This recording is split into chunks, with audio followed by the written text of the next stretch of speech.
চলতি মাসে metro rail অন্তত 5 বার যান্ত্রিক ত্রুটি দেখা দিয়েছে।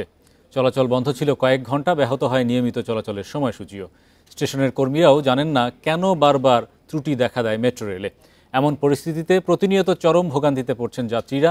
আধুনিক মেট্রো রেল কি বাংলাদেশ রেলওয়ে হতে যাচ্ছে, এমন প্রশ্ন এখন নগরবাসীর। যানজটের এই নগরীতে দ্রুতই জনপ্রিয় হয়ে উঠেছিল মেট্রো রেল। প্রতিদিনই বাড়ছে যাত্রী চাপ, একই সঙ্গে চলাচল সাময়িক বন্ধ রাখার ঘটনাও ঘটছে প্রতিনিয়ত। বৃহস্পতিবার সকাল 8:30 থেকে বন্ধ হয়ে যায় মেট্রো রেল। প্ল্যাটফর্ম থেকে ঘোষণা করা হয় যান্ত্রিক ত্রুটির কারণে ট্রেন চলাচলে দেরি হচ্ছে। পরে আধা ঘন্টা পর আবার যাত্রা শুরু হয়। গত সোমবার ঘূর্ণিঝড় রিমালের কারণে সকাল থেকে 2 ঘন্টা বন্ধের পর চালু হয়, কিন্তু দুপুর থেকে শিডিউল বিপর্যয় হয় বারবার।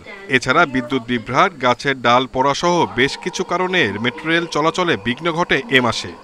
আমরা নাও চালাতে পারি, এরকম যদি একটা নোটিশ তার আগে পূর্ববর্তী দিয়ে থাকে তাহলে সেই ক্ষেত্রে কিন্তু আমার জন্য সুবিধা। বাংলাদেশ রেলের দিকে ধাবিত হচ্ছে, এখনো মনে হচ্ছে না ওইভাবে চলে যাচ্ছে, কিন্তু মনে হচ্ছে সার্ভিসের দিন দিন একটু মান নিচের দিকে চলে যাচ্ছে।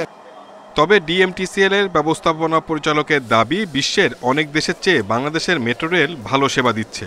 আর সড়ক ও সেতুমন্ত্রী জানান, মেট্রো রেলে তেমন সমস্যা নেই। সেগুলো আমাদের ফেসবুক পেজে প্রতিটা দেওয়া আছে, দেখে নিন কোনটা কি কারণে হয়েছে। আশেপাশে আমাদের যত দেশে মেট্রো রেল আছে তার চেয়ে আমরা অনেক বেশি এফিসিয়েন্ট, এই কথাটাই আমরা বলতে চাচ্ছি। এলিভেটেড এক্সপ্রেসওয়ে মেট্রো রেল কেন বন্ধ থাকলো? বাতাস আর ঝড়ের মধ্যে মেট্রো রেল চালাবো, এ তো আমাদের যন্ত্রপাতি এটা অ্যালাউ করবে না, সেটা আমাদের বুঝতে হবে। বিশেষজ্ঞরা বলছেন, মেট্রো রেলের রক্ষণাবেক্ষণ ও পরিচালনার জন্য কর্মীদের দক্ষতা আরও বাড়ানো প্রয়োজন। পাশাপাশি যে কোনো বিপর্যয়ের তথ্য দ্রুত প্রচার করারও তাগিদ তাদের।